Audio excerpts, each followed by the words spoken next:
नमस्कार दोस्तों, आप सब लोगों का एक नई वीडियो में हार्दिक स्वागत है। आज की वीडियो में हम सॉल्व करने वाले हैं प्रैक्टिस सेट 18।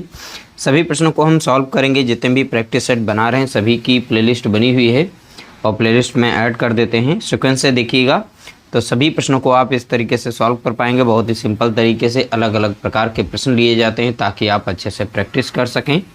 देखिए, इसमें हम सॉल्व करेंगे मोस्ट इंपॉर्टेंट प्रश्न। वीडियो अगर अच्छा लगे तो वीडियो को लाइक कर देना और शेयर कर देना। देखिए, पहला प्रश्न दिया गया, यदि ए बी का अनुपात यहाँ पर दे रखा है, ए बी का अनुपात कितना है 3:5 है, तथा बी सी का अनुपात दे रखा है 4:7, तो ए बी सी का होगा। तो हमें यहाँ पर ए बी सी का एक साथ कंबाइन अनुपात बताना है। तो ए बी का दिया गया, जब भी इस तरीके से कंबाइन अनुपात निकालने को आएगा तो ए अनुपात बी अनुपात सी आपको लिखना होगा। ए बी का जितना भी अनुपात दे रखा है वो आप ए और बी के नीचे रखेंगे। जैसे कि यहाँ पर ए और बी का दे रखा है कितना 3:5, तो यहाँ पर आप लिखेंगे 3, यहाँ पर लिख देंगे 5। ठीक है।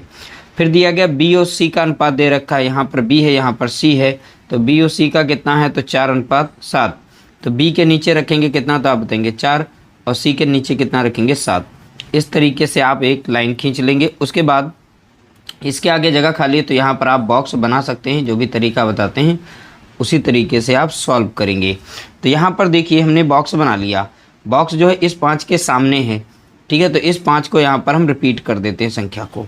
इसके सामने बॉक्स है तो इस संख्या को हम यहाँ पर रिपीट करेंगे। उसके बाद अब इन दोनों का आपस में हम गुणा कर देते हैं। 3 चौके कितना हो जाएगा तो आप बताएंगे 12, और 4 पंचे कितना हो जाएगा तो आप बताएंगे 20, 50 सत्ते कितना हो जाएगा तो आप बताएंगे 35। तो इस तरह से हमारा एक कंबाइन अनुपात निकल के आएगा 12, 20, 35।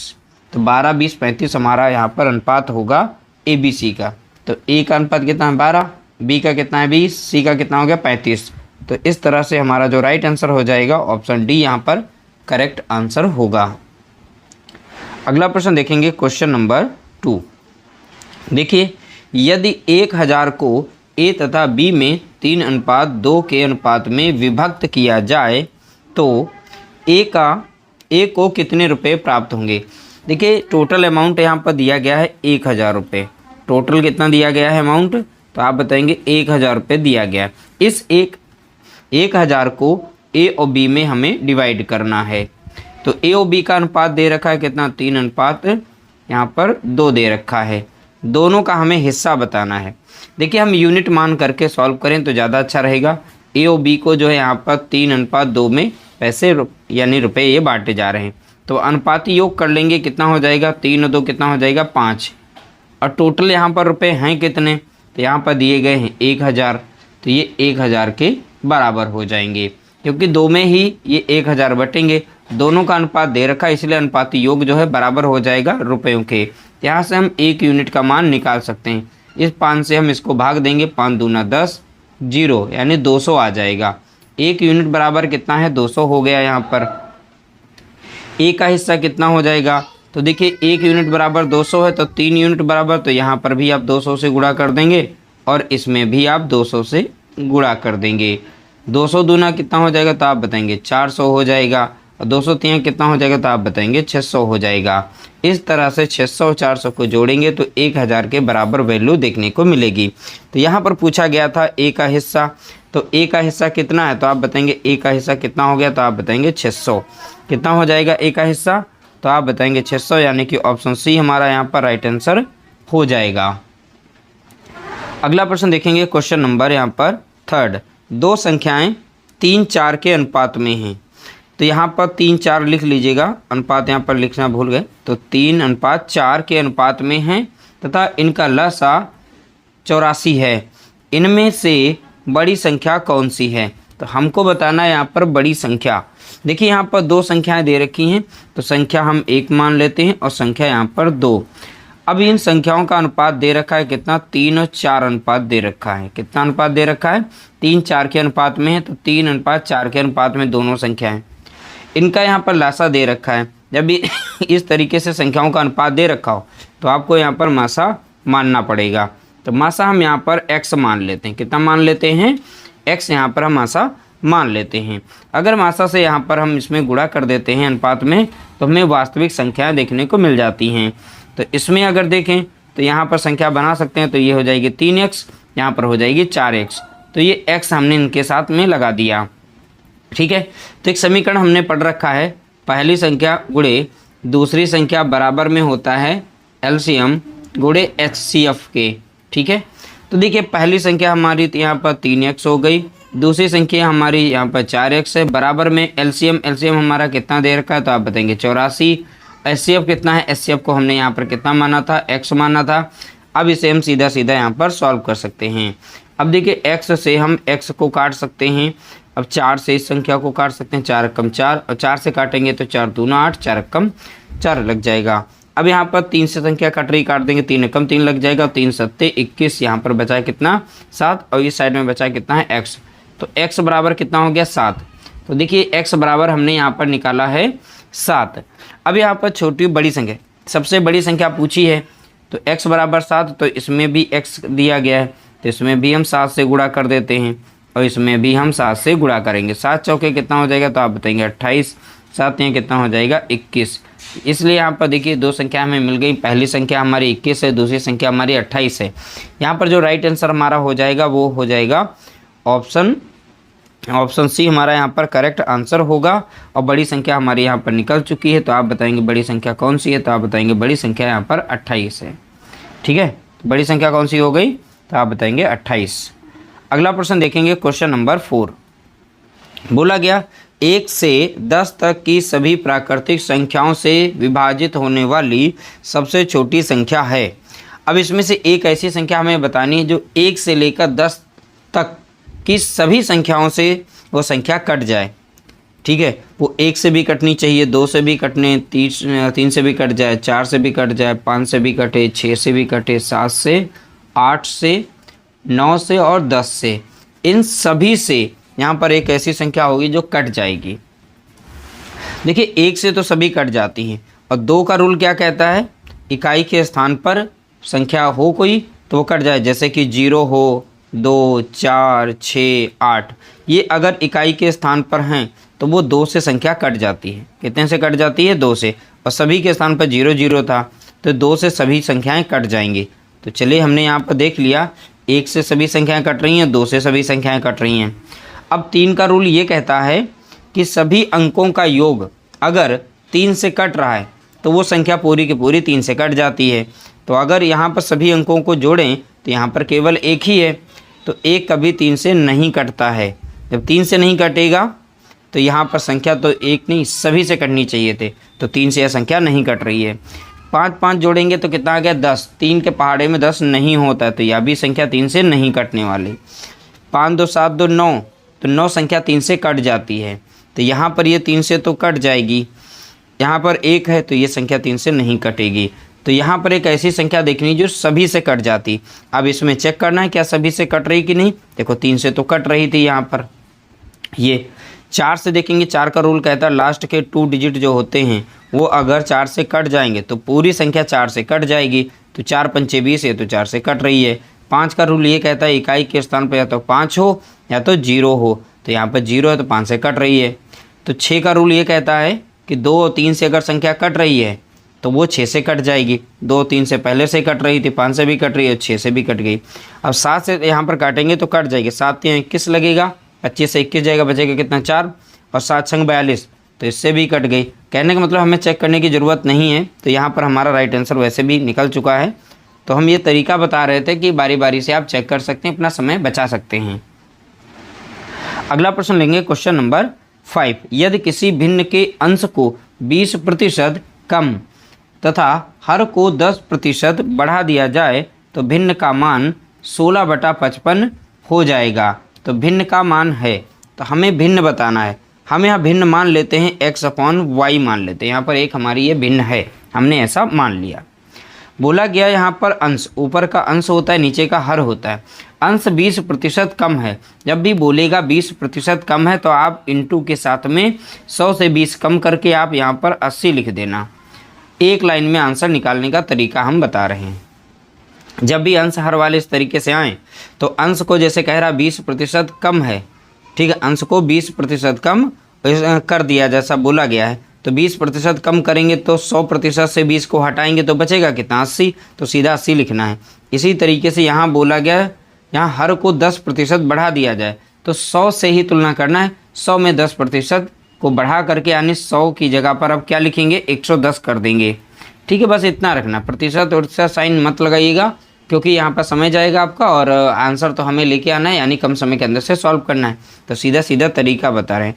फिर ये कम और ज़्यादा यानी बढ़ा करके फिर एक नई भिन्न जो बन रही है वो कितनी बन रही है 16/55 बन रही है, इसके बराबर हो जाएगी। तो प्रश्न को अच्छे से समझिएगा, एक लाइन में ही आंसर इसका निकल रहा है।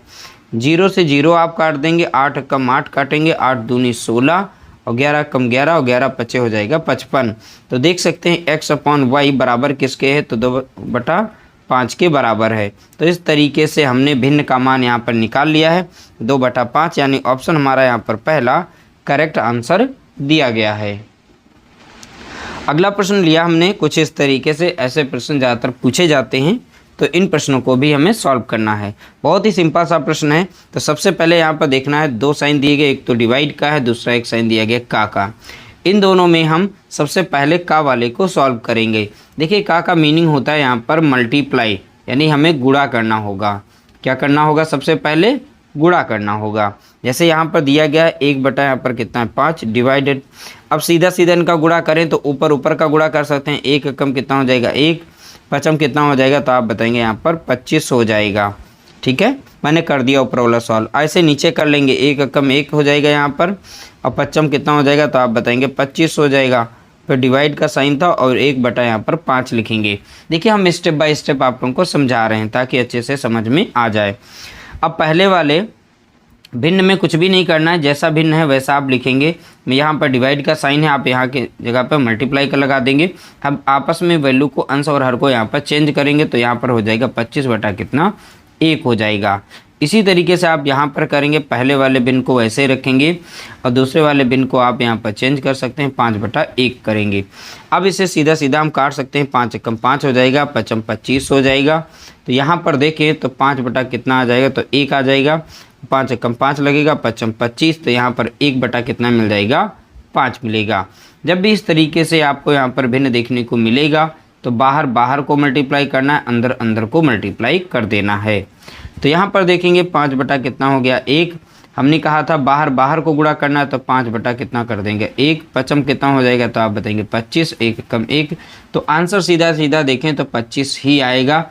देखिए हमने कोई भी स्टेप यहाँ पे नहीं छोड़े ताकि अच्छे से समझ में आ जाए, आप एक ही बार में समझ सकें। अगले बार ऐसा प्रश्न मिलता है बहुत ही आसानी से आप सॉल्व कर पाएंगे। अगला प्रश्न देखिए, अब इसका राइट आंसर तो इसमें हम टिक कर देते हैं। देखिए इसका जो करेक्ट आंसर था ऑप्शन बी यहाँ पर राइट आंसर है, जैसा कि हमने यहाँ पर निकाल दिया है। अगला प्रश्न देखेंगे क्वेश्चन नंबर 7। एक व्यक्ति अपनी आय का 40% भोजन पर खर्च करता है, शेष का 10% शिक्षा पर खर्च करता है और शेष का 20% आवास पर खर्च करता है। यदि अब उसके पास शेष यहाँ पर 1080 रुपये हों तो उसकी मासिक आय क्या होगी। अब देखिए इसे 2 तरीके से सॉल्व कर सकते हैं, तो हम एक ही तरीका बताएंगे इसमें, वो तरीका जो सिंपल है और दूसरा वाला भी सिंपल है, बशर्ते आप लोगों को वहाँ पर कन्फ्यूजन हो सकता है, लेकिन यहाँ पे कन्फ्यूजन नहीं होगा। हम मान लेते हैं उसकी शुरुआती मासिक आय क्या रही होगी, तो मासिक आय को हम यहाँ पर x मान लेते हैं। इस x अमाउंट का 40% खर्च करता है तो बचाता कितना है, जैसे यहाँ पर दी गई बचत, आखिरी में उसके पास 1080 रुपये बचते हैं, तो हम बचत निकालते हैं। जब 40% खर्च करता है, 100% उसके पास इनकम थी, उसमें से जब 40% खर्च कर देता है, बची हुई कितनी है तो आप बताएंगे 60% बची हुई है। तो प्रतिशत ना लगा के 60 कितना लिख सकते हैं 100 लिख सकते हैं। अब बताया गया यहाँ पर 10% यहाँ पर खर्च कर रहा है फिर से। अब जो बची हुई थी उसमें से शेष का बोला था, शेष का 10% शिक्षा पर करता है, जो बची हुई है ये 60%, इसमें से वो 10% जो है शिक्षा पर खर्च करता है। अब ये 60% जो है 100% के बराबर हो जाती है, तो 100% से 10 को यहाँ पर हटा दें, शिक्षा पर खर्च करती है तो बची कितनी, तो आप बताएंगे 90% बची। तो 90 हम यहाँ पर 100 लिखेंगे। इसी तरीके से यहाँ 20% जो आवास पे खर्च करता है तो बची कितनी, यहाँ पर इसके पास 80% बची हुई है। एक्चुअल में बराबर के इस साइड में हम लिखेंगे जो भी बची हुई अमाउंट थी, तो 1080 यहाँ पर लिख देंगे। अब इसे हम एक लाइन में सॉल्व करेंगे, ज़्यादा इधर उधर नहीं घुमाएंगे। 20 चौका होता है 80 और 20 पंजे हो जाएगा कितना, 100 हो जाएगा। अब डायरेक्टली यहाँ पर काटना चाहें तो काट सकते हैं, 4 एकम 4 लग जाएगा और यहाँ पर काट दे सकते हैं, 4 दूनी 8 बचेगा 2, 4 सते 28 हो जाएगा 0। अब यहाँ पर हम इसे काट सकते हैं, 1 0 से 1 0 काट सकते हैं। 9 यहाँ पर है और 9 से हम यहाँ पर को काट सकते हैं, 9 कम 9 लग जाएगा, यहाँ पर लग जाएगा 9 3 27, बचेगा कितना यहाँ पर 30 ही बचेगा केवल। ठीक है, अब यहाँ पर देखेंगे 30 से कम 30 काट दीजिए, यहाँ पर 60 है तो 30 दूना कितना होता है, तो आप बताएंगे 60। अब यहाँ पर सारी वैल्यू को यहाँ पर लिख लेते हैं। x बराबर क्या हो जाएगा, अब नीचे की वैल्यू जो यहाँ पर दी गई हैं ये वैल्यू इस साइड में आ जाएंगी। ठीक है, इस साइड में आएंगी, यहाँ पर आ जाएंगी। ठीक है, तो बचा यहाँ पर कितना है, तो आप बताएंगे केवल बचा है 1। तो यहाँ पर देखा जाए तो कुछ नहीं बचा है, तो 1 ही है। तो यहाँ की जितनी भी वैल्यूज़ हैं, अब यहाँ पर इसे काट सकते हैं, सीधा सीधा एक बार काट लेते हैं, 2 कम 2 लग जाएगा, 2 पंचे 10 1 0। तो यहाँ बचा है 10, सॉरी यहाँ बचा है 50, यहाँ बचा है 10, यहाँ बचा है 5। तो इन सभी को हम इस साइड में भेजेंगे, तो यहाँ आ जाएगा 50 गुणे में 10 गुणे में 5। ठीक है, तो इन दो अब नंबर का गुणा कर लीजिए, 55 कितना हो जाएगा, तो आप बताएंगे 25 हो जाएगा। जितना 0 लगा उतना 0 आप लगा दीजिए यहाँ पर। तो x बराबर कितना आ जाएगा, 2500। कितना आ जाएगा, तो आप बताएंगे 2500। देखिए, इस तरीके से लिखने के बाद बहुत ही आसानी से जितना भी टेबल लग रहा हो आप आसानी से काट सकते हैं अपने तरीके से, और आंसर आप लोगों को देखने को मिल जाएगा 2500। अगला प्रश्न देखेंगे, क्वेश्चन नंबर 8। देखिए, जयपुर शहर की वर्तमान जनसंख्या 40 लाख है। ठीक है, यदि प्रतिवर्ष जनसंख्या 10% बढ़ रही है तो 3 साल बाद जनसंख्या क्या होगी। ऐसे प्रश्न अक्सर पूछे जाते हैं। देखिए, जयपुर शहर की जनसंख्या जो है यहाँ पर पहले से दे रखी है, कितनी है, तो आप बताएंगे यहाँ पर 40 लाख दे रखी। कितनी दे रखी है, 40 लाख यहाँ पर जनसंख्या दी गई है। प्रत्येक वर्ष 10% बढ़ रही है, तो 100% में जोड़ करके हम यहाँ पर वैल्यू निकालेंगे कितनी, 110% की। ठीक है, इसका कितना निकालेंगे, 110। अगले साल की आ जाएगी, 1 साल बाद की 110 बटा कितना हो जाएगा, 100%। का साइन हटाएंगे, नीचे कितना आएगा, 100। ये 1 साल की हो गई। अगले साल भी इसी तरीके से 10% बढ़ेगी, तो 110 बटा कितना लिख सकते हैं, 100 लिखेंगे, क्योंकि 110% का मान निकालेंगे, प्रतिशत साइन हटाएंगे, नीचे 100 आ जाएगा। थर्ड साल की यानी तीसरे साल की 110 बटा फिर से कितना करेंगे, 100 कर देंगे। अब इसे आप सॉल्व कर लीजिए, आपका आंसर आ जाएगा। देखिए, 1 0 से 1 0 यहाँ पर काटे, 1 0 से 1 0 यहाँ पर, 1 0 से 1 0 यहाँ पर हमने काट दिया। अब 3 0 यहाँ कटेंगे, 3 0 हम लगातार यहाँ पर काटेंगे, तो इस तरीके से हमारे सारे नंबर कट गए हैं। केवल यहाँ बचा है कितना, तो आप बताएंगे 4000 बचा हुआ है इस साइड में, और यहाँ पर 11 11 11। तो 11 का जब पावर 3 बार घन करेंगे तो 1331 यहाँ पर देखने को मिलेगा। तो 11 का घन कितना होता है, 1331 बताएंगे। तो यहाँ पर गुणा कर देंगे किससे, 1331 से। अब सीधा सीधा हमारा आंसर आएगा।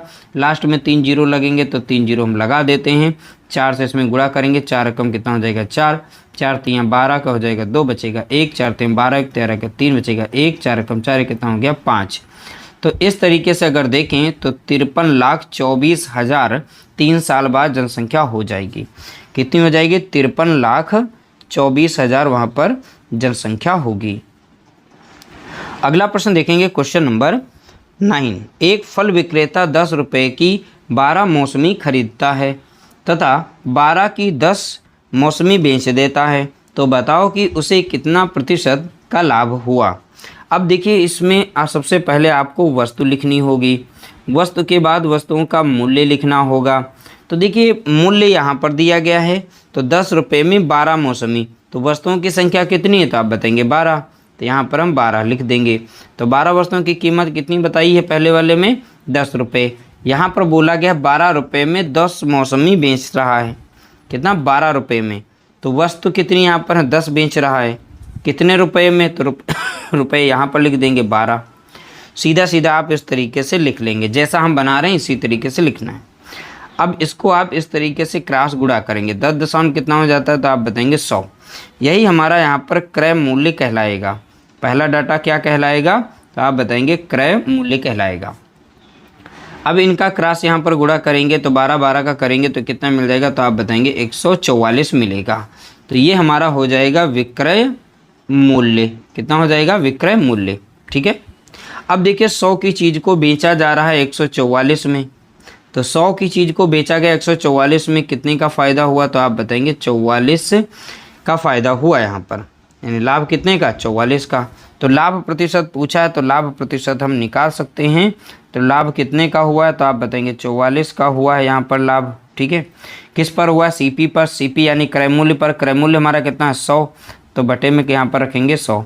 परसेंट बनाना है तो इसलिए 100 से गुणा करेंगे, 100 से 100 कट गया तो सीधा सीधा हमारा कितना आ गया, तो आप बताएंगे 44% का यहाँ पर लाभ हुआ है। तो इस तरह से हमारा राइट आंसर हो जाएगा ऑप्शन बी, यहाँ पर करेक्ट आंसर दिया गया है। अगला प्रश्न देखेंगे, क्वेश्चन नंबर 10। देखिए, एक दुकानदार 10% की हानि उठाकर एक टेबल को 1800 रुपये में बेच देता है।